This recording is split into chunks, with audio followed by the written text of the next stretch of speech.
Welcome back to Nick Lenz's Comic Corner, Classics / Non-Classics. It's episode number 516. Yep, it's a single shot. Don't worry, next episode will be a double shot, alright? Alright, this one I'm reviewing Optimus Prime, Volume 1. Yep, and this collects the first 6 issues. Anyways, yeah, this one collects the first 6 issues of this series. Oh, and in case you're wondering about the cover, yeah, he doesn't fire a gun. He fires a gun off in he has a gun in flashbacks, but he doesn't fire it off. That's the only misleading thing about this. Also, one of the variant covers, and I love they did this for the variant covers.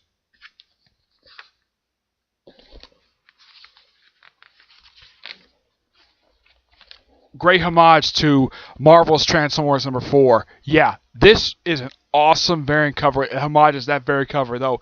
On the original cover, guess who's on this original cover for this particular, this cover is homaging? Shockwave. Yeah, he was on the cover. Yep. Now, this book is mainly put a continuation of the Transformers series, the second one, not the first one, second one. Yeah, it picks up right where the last series left off, and it's written by John Barber with artwork by Kel Zami and Alex Moline. Yeah, it deals with the after effects of the crossover event Revolution, and yes, they even have characters from G.I. Joe in here as well. They have Flint in here. Yeah, he's from G.I. Joe. He's the only G.I. Joe character. Him and Mainframe show up in here as well. As for the cast of the book, it's quite interesting, the cast of the series. Aside from Optimus Prime himself, who does get a lot of character development here, which is obvious because he's a title character, we have in flashback, you have Optimus Prime, who in the flashback is Orion Pax, Outback, Prowl, and Toppet. In the present day stuff, we have Optimus Prime, Acceleron, Soundwave, RC, Jetfire, Jazz, Para Magna, Rum Maja, Thundercracker, and Wreck Gear. I should point out, though, Thundercracker and Soundwave are working for the Autobots. They still have their Decepticon. Now, Thundercracker does not have the Decepticon logo on his chest. Soundwave does. Yeah, he does. In the flashback, Soundwave does not have his cassette drawer thing he has in front of his chest that he always does. Yeah, for some reason it's not there in the flashbacks, even though he's obviously a Decepticon. Oh yeah, in the flashback, Optimus Prime was a cop before he became. When he was Orion Pax, he was a police officer. Interesting that they appoint a police officer to leader of the Autobots, which is interesting. Yeah, it's just like, okay, we have this, and they're just trying to track down old Cybertron weapons that are just left over around from Revolution, which is fine. The junkyards appear in here. The junkyards, those aliens that popped up in the first Transformers movie from the 80s. Yeah, they appear in here, and they talk normal English. They don't talk in commercials. Yeah, in the movie, they talk commercials. In here, they talk normally. I don't know why they changed that for, because that was one of the neat things about them. Heck, even Cup managed to talk to them in their language, which is basically talking TV, which is basically using commercials. Yep.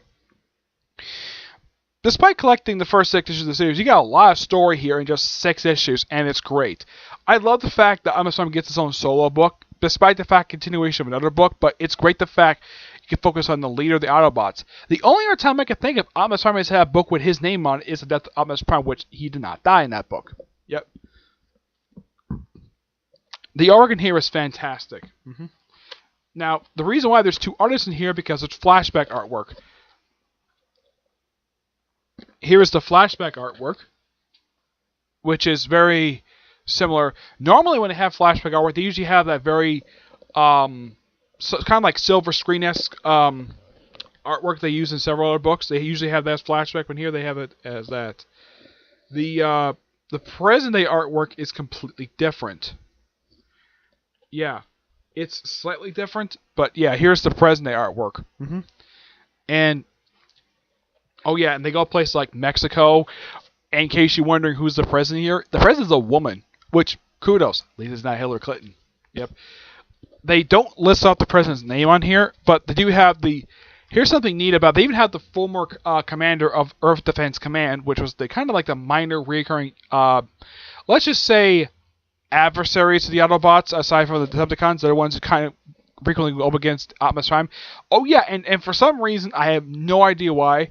Apparently, they reveal in here that the events of the G.I. Joe comic book done by Chuck Dixon and Mike Costa, all those G.I. Joe books, take place before All Hail Megatron.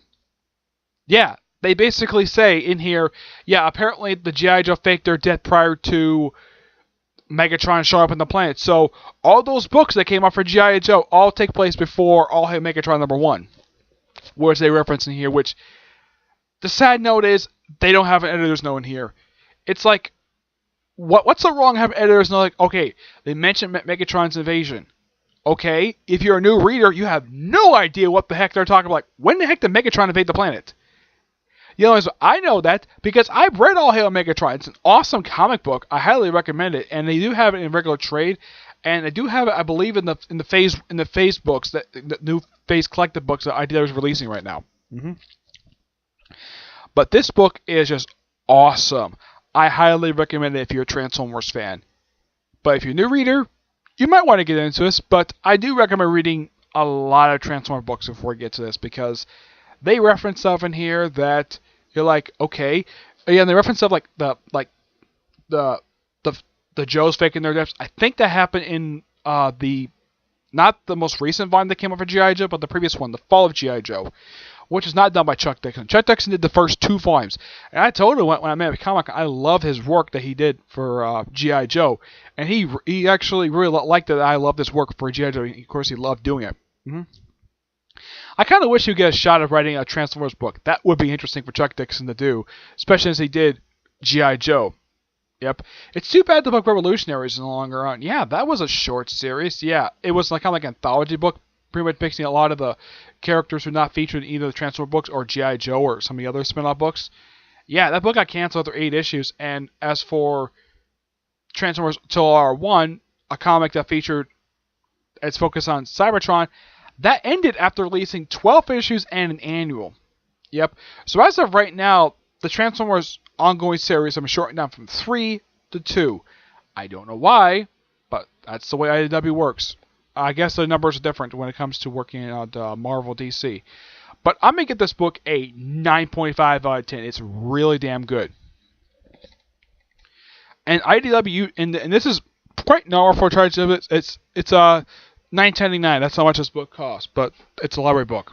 All right. So that's it for this episode. Stay tuned for the next episode, which is going to be a double shot. It probably won't be today because I need to work on some other stuff. All right. I have some more Toriko to watch. All right. But to see you in the next video. Bye.